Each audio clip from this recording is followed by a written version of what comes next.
Masalah proyek jembatan yang menghubungkan Siring Pertendean dekat Patung Bekantan dengan Siring Sungai Baru atau Kampung Ketupat melalui bawah jembatan Dewi senilai 4,5 miliar rupiah ini adalah rangkaian dari berbagai permasalahan yang perlu direkomendasi dan ada ketegasan dari DPRD Banjarmasin dikarenakan menggeser suatu kegiatan tanpa memberitahu Dewan. Berdasarkan hasil rapat lintas komisi yang dihadiri perwakilan Komisi 1, Komisi 2, dan Komisi 3 menghadirkan Baritbangda Dinas BPR Inspektorat Tuan Bagian Pembangunan Sekretariat Pemko Banjarmasin di ruang paripurna DPRD Banjarmasin Jalan Buah Mangkurat Banjarmasin Tengah merekomendasikan bila proyek jembatan yang menghubungkan Siring Pertendean dekat Patung Bekantan dengan Siring Sungai Baru atau Kampung Ketupat Banjarmasin Tengah melalui bawah jembatan Dewi ini dihentikan sementara. Masalahnya proyek senilai 4,5 miliar rupiah ini adalah rangkaian dari berbagai permasalahan yang perlu rekomendasi dan ketegasan dari DPRD Banjarmasin dikarenakan menggeser suatu kegiatan tanpa memberitahukan Dewan sehingga kasus ini menjadi sumir bahkan muncul di luaran bila pembangunan proyek jembatan apung ini melibatkan anggota Dewan. Demikian diperintahkan Wakil Ketua Komisi 3 DPRD Banjarmasin Aprijadi Wetakuni Prima TV usai rapat lintas komisi Kamarian Senin 22 Agustus 2022. Center di luar mengatakan bahwa ada keterlibatan anggota Dewan. Nah, ini yang harus kami luruskan, mengapa kami begitu jeli dan begitu detail dalam hal ini, karena kami dianggap Dewan tidak cermat dalam melakukan anggaran sehingga bisa digeser-geser dan Dewan dianggap terlalu lemah, tidak memanfaatkan kapasitasnya sebagai anggota Dewan untuk bisa melakukan pengawasan ini.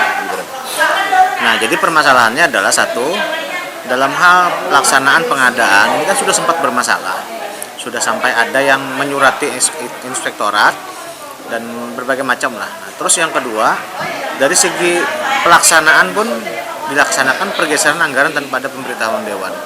Terus yang ketiga, setelah kita melakukan peninjauan ke lapangan, kita menemukan beberapa hal yang secara kasat mata itu kita anggap tidak sesuai dengan RAB-nya. Nah, salah satunya papan ulin yang ada di luar itu kan. Di RAB tertulis 300.000 sekian, tapi kita lihat secara fisik itu bukan ulin yang seharga tersebut gitu. Nah, cuman kita bukan bicara tentang teknis, tapi di sini ada regulasi-regulasi yang mereka langgar. Politisi Partai Amanat Nasional ini mengaku merasa kada dihargai lantaran dalam pembahasan anggaran tentunya lebih mengutamakan skala prioritas nang urgensinya bersumber dari aspirasi warga. Namun pada kenyataannya proyek jembatan apung ini telah menggeser anggaran 3 kegiatan yang sebelumnya sudah disetujui di APBD 2022 yaitu untuk penguatan tebing Saka Mangkok, Kelayan Selatan, Muara Kelayan serta kawasan Banjarmasin Utara. Anggota Badan Anggaran DPRD Banjarmasin ini pun menilai Dinas BPR Banjarmasin kada memiliki perencanaan yang kuat dalam membuat RKA. Juga bahwa di sini terlihat jelas bahwa PUPR tidak memiliki perencanaan yang kuat dalam membuat suatu RKA.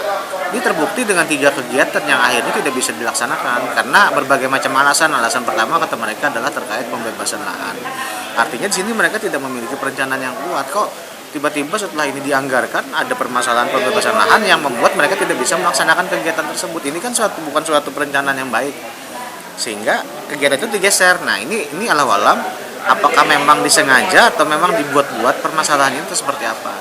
Tapi yang jelas 3 kegiatan itu tersebut nilainya kok tepat dengan pembangunan dermaga apung. Dermaga apung itu kan pemenang lelangnya 4,5 M, 4,5 sekian kurang lebih masih kan ditambah pengawasan 200 sekian juta.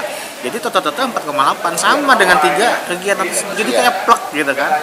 Nah, ini membuat kami berpikir bahwa ada indikasi cara-cara perubahan RKA model baru.